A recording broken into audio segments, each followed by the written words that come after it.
Kisruh Golkar tak kunjung kelar, itulah yang akan saya perbincangkan pagi ini. Saya akan mengundang narasumber yang sudah hadir di Metro TV. Langsung saja saya panggil, selamat pagi Bapak-Bapak.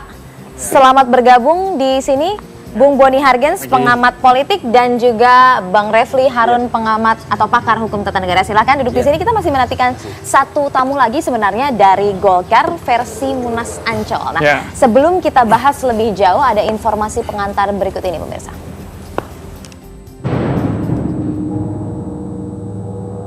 Hari Selasa, Idrus Marham membawa surat Ketua Mahkamah Partai Golkar, Muladi, yang menjadi amunisi baru kubu Abu Rizal Bakri untuk mempertahankan kekuasaan fraksi Golkar di DPR. Surat tersebut menyatakan Menkumham salah menafsirkan amar putusan Mahkamah Partai. Padahal amar putusan itulah yang menjadi landasan Menkumham Yasona Lauli menurunkan surat keputusan untuk Agung Laksono.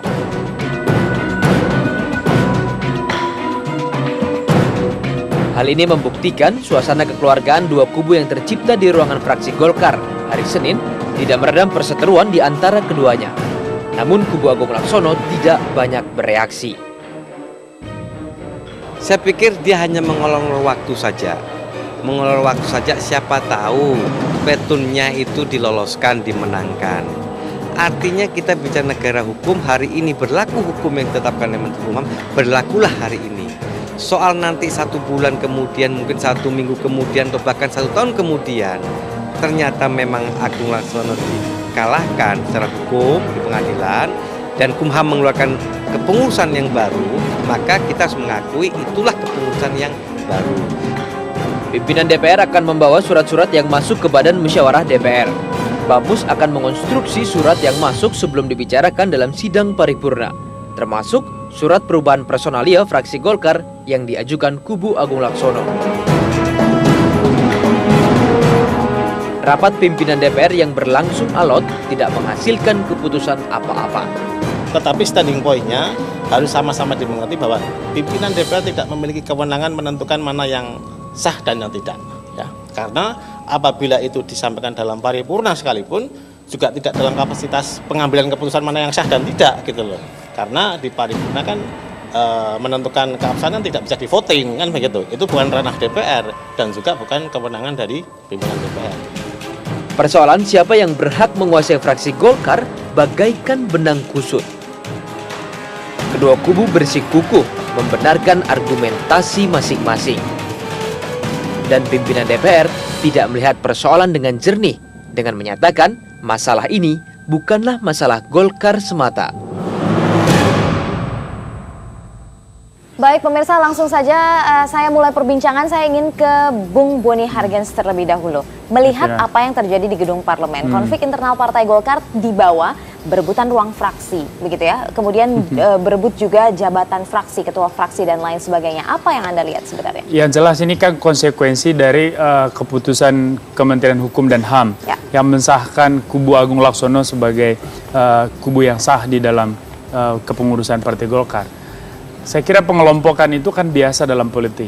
Ketika satu kelompok menang, dia harus umumnya mengambil alih semua posisi-posisi strategis. Ya, karena ini fraksi adalah prototipe dari partai politik di parlemen, ya tentu saja kubu Agung ingin mengambil alih ini. Sehingga ada pergantian kepengurusan, ya susunan struktur kepemimpinan di fraksi. Ya, dan ini tentu pilihan yang tidak serta-merta diterima oleh kubu Ical otomatis. Saya kira konfliknya di situ. Tinggal nanti kan mana yang yang kuat secara hukum. Menurut saya itu yang harusnya dibenarkan. Dan kalau sekarang keputusannya Agung yang memang kubu Agung yang harusnya menguasai itu. Tapi fraksi. Apakah kemudian ini otomatis atau tidak, Bung Refli? Sebenarnya kalau misalnya berdasarkan putusan Menkumham sudah ditetapkan bahwa kubu Agung yang sah, tapi apakah kemudian itu otomatis mengubah apa yang ada di dalam parlemen, fraksinya, siapa yang menguasai ruang fraksi? Iya, saya agak ini ya, tidak bisa menjawab hanya di ujung sesungguhnya ya. Sebenarnya kan di pangkal persoalannya ya. Kalau di ujung begini, ini dari sisi hukumnya. Kalau di ujung tentu Agung Laksono sekarang yang kemudian berkuasa karena siapa yang disahkan Menteri Hukum dan HAM, maka itulah yang kemudian berhak mendapatkan legacy ya atas partai ini. Dan karena kemudian Agung Laksono sudah disahkan, maka ya tentu saja dia berhak melakukan tindakan-tindakan. Cuma seperti yang saya sampaikan di media semalam ya, saya bolak-balik berusaha membaca putusan Mahkamah Partai Politik. Ya. Memang putusannya itu tidak jelas. Tidak jelas? Tidak jelas, tidak ada amar putusan yang satu. Jadi kalaupun ada amar putusannya dua. Yaitu tadi, dua memenangkan kubu kubu Ancol ya, kubu Agung Laksono. Dua kemudian tidak memenangkan Abu Rizal Bakri, tapi tidak juga memenangkan kubu Agung Laksono. Jadi suaranya memang dua-dua, tidak ada suara yang mayoritas begitu. Nah ini yang kemudian ada ruang subjektivitas Kementerian Hukum dan HAM kemudian untuk mengambil salah satunya.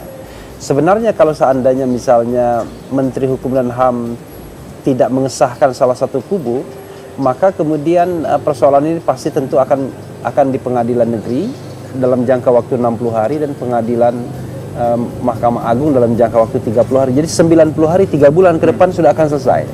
Tetapi karena ada keputusan Menteri Hukum dan HAM, ya. Saya sambung dari Bung Refli tadi. Ya tentu saja secara hukum subjektivitas itu kelihatan dan mungkin bisa dipertanyakan. Tetapi secara politik justru ini pilihan yang strategis.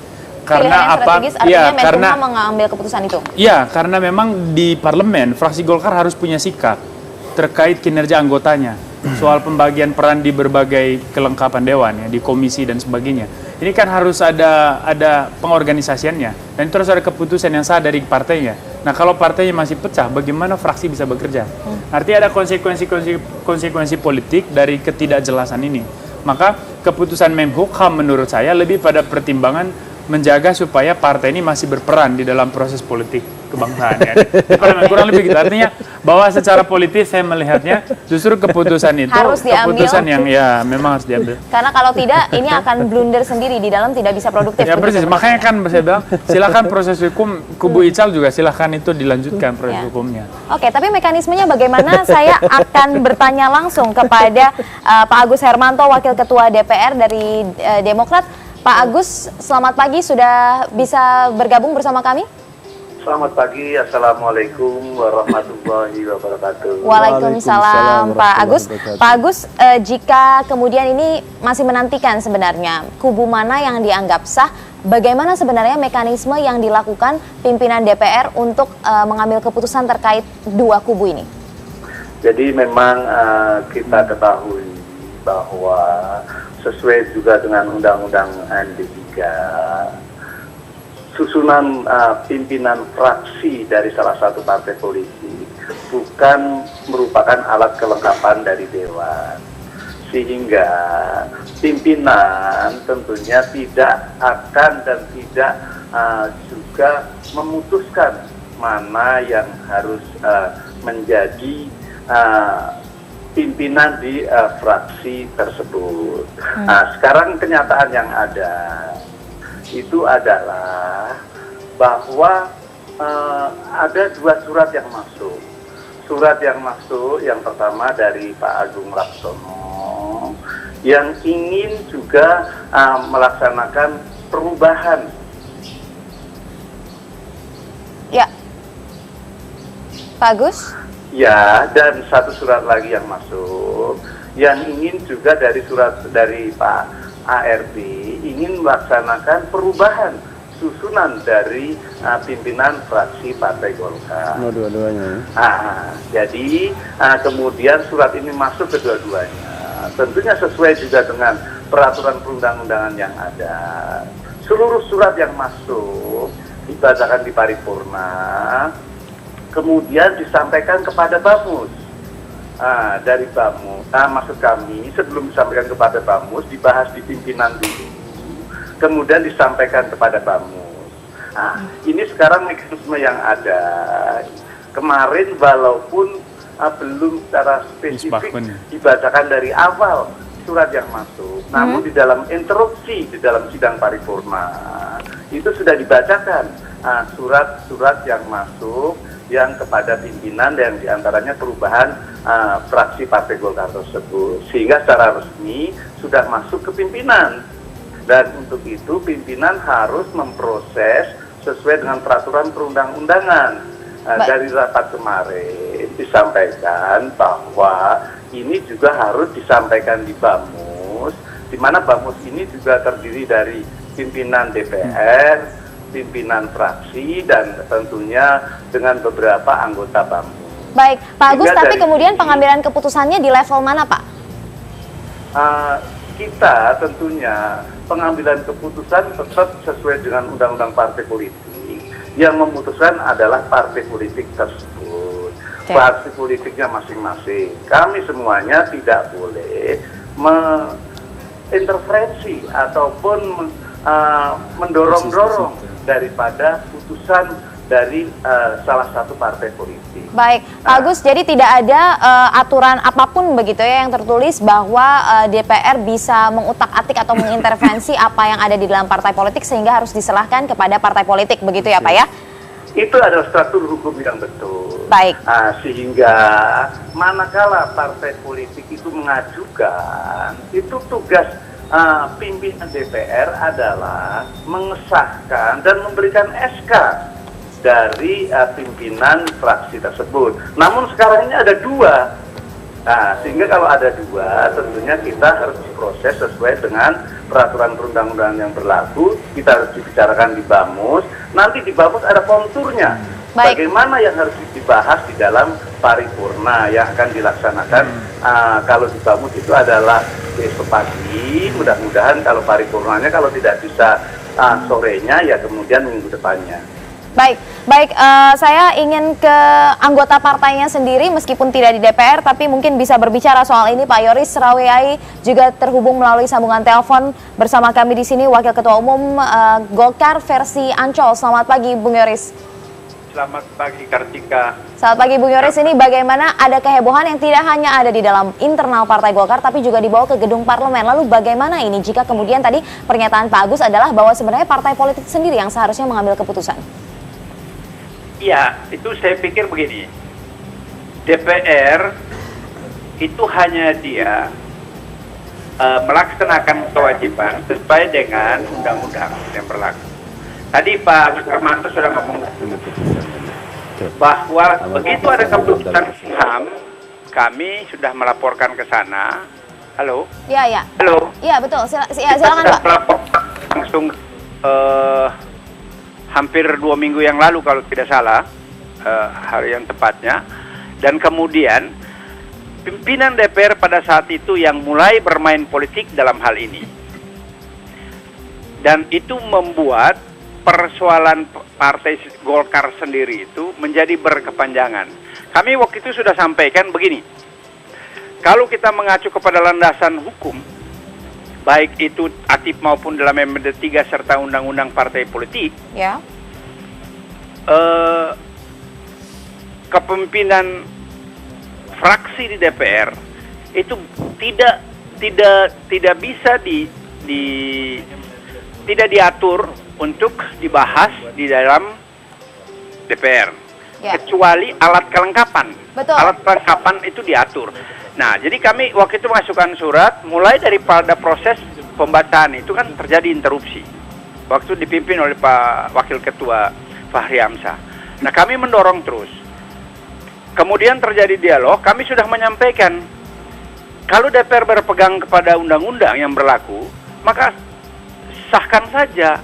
Kalau mereka menuntut mengatakan bahwa ada permintaan menunda untuk menunggu sampai dengan putusan petun, itu bukan kewenangan DPR. Begitu petun keluar, rubah lagi. Boleh saja, kita ambil contoh seperti dulu Gus Dur ataupun sampai sekarang ini P3, ya kan? Nah, ini berarti kan pimpinan DPR sendiri yang sudah mulai masuk ke dalam ranah politik untuk mencampuri urusan internal partai. Seperti kemarin, kami mengambil alih fraksi. Sebetulnya itu hak kami. Kita mengambil alih fraksi. Nah, sebab kita tahu bahwa apa yang dilakukan oleh kubu Abu Rizal Bakri itu selalu melakukan buying time, memperpanjang waktu, sampai kapanpun kita bertanya. Sedangkan tugas yang diberikan oleh Mahkamah Partai dengan hasil amar putusan, saya nggak ngerti kalau kelompoknya si Abu Rizal mengatakan itu nggak ada putusan, saya nggak tahu. Tetapi kami sudah coba uji ke seluruh pakar hukum. Yang dimaksud dengan amar putusan ya itulah putusan gitu. Bahwa ada proses pertimbangan-pertimbangan, itu mekanisme internal. Jadi saya pikir ini hanya mereka membayang takut. Oke, Anda ingin menyatakan bahwa sudah ada putusan dari Menkumham, lalu ikuti saja begitu, pimpinan DPR ikuti sesuai dengan apa yang sudah putuskan, begitu? Dan itu kemarin kami sudah bicarakan waktu dalam pertemuan malam dengan Wakil Ketua DPR Pak Fadlison. Kami hanya mau menerima itu. Beliau katakan bahwa dipastikan bahwa hari Kamis di paripurna itu akan dibacakan. Baik. Kami sedang menunggu. Tetapi sebetulnya kalau kita mau katakan bahwa urusan fraksi itu bukan urusan DPR. Baik, Bung Yoris, kita tahan dulu. Sebenarnya kemudian bagaimana jalan tengahnya berdasarkan hukum tata negara dan juga ini mekanisme politik jika seperti ini terjadi. Lalu bagaimana? Nanti saya akan bahas, Bung Yoris, kita tahan dulu. Pemirsa tetaplah bersama kami. Bincang Pagi akan segera kembali.